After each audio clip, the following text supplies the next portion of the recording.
Amen. Ambalo kila mmoja wetu hapa analo hilo. Kuna namna moja au nyingine, kila mtu unapambana kwa njia moja au nyingine, lakini kinachosababisha kutokeza majibu yako ni lango ambalo mara nyingi wachache wetu au wengi wetu hatukuliombea.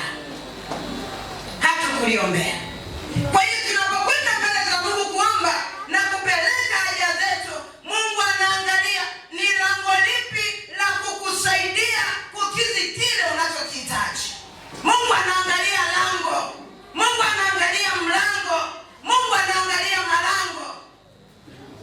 Na leo inabidi tumaanishe kabisa, kwenye maombi yetu lazima tusemeshe malango, lazima tuombee malango. Usiku na mchana lazima tuombee malango.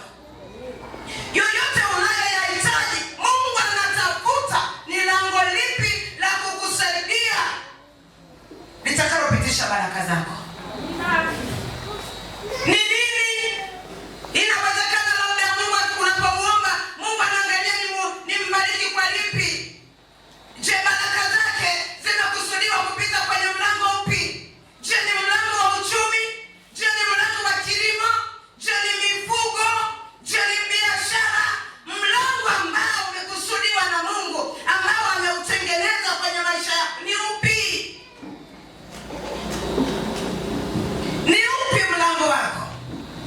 Na mara zote, kwa sababu huo mlango ni wa faida, huo mlango ni wa kukidhi mahitaji yako, huo mlango ni wa kukufikisha kwenye hatima ya maisha yako, adui anapigana kwenye lango, anafanya vita kwenye hilo lango, anazuia kwenye hilo lango.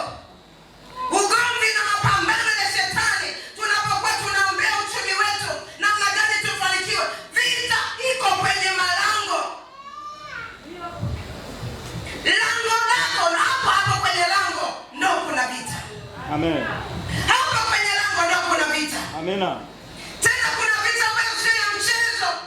Laiti ungalijua, Mungu atakuonesha siku moja kwenye lango ndio kuna shida. Na hata wewe haujawahi kuchukua muda na haujawahi kuwaza malango ambayo Mungu ameandaa kwa ajili yako ili uyaombee, ili zile baraka ambazo Mungu anakusudia zipite kwenye hilo lango. Ndivyo kwenye Isaya anatuambia malango yako nayo yataendelea kuwa wazi usiku na mchana. Yatakuwa wazi na mchana. Kwa nini? Kwa sababu utakuwa unasindikiza kwa nguvu za maombi.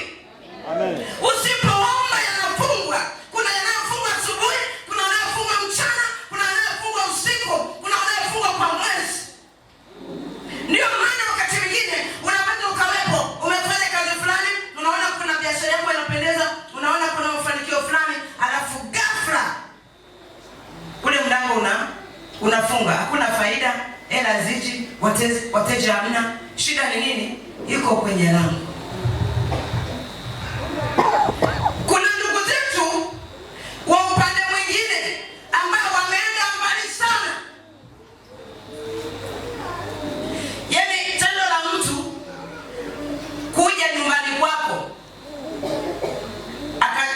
labda una kazi, labda una duka, akaja akasema nipimie labda mchele, labda ni nusu kilo, labda ni kilo moja. Hivi unajua kwenye ulimwengu wa roho wana uwezo wa kuhesabu hizo punje, wakajua ni ngapi, alafu mwisho wake wakawa wanakuibia hizo hela zako kulingana na zile punje walizozihesabu. Alafu sisi watumishi wa Mungu tuko tunafikiri kila kitu ni sawa, kila kitu ni rahisi, mambo ni haya, nimeomba kanisani, imeishia kule kanisani. Nilikuja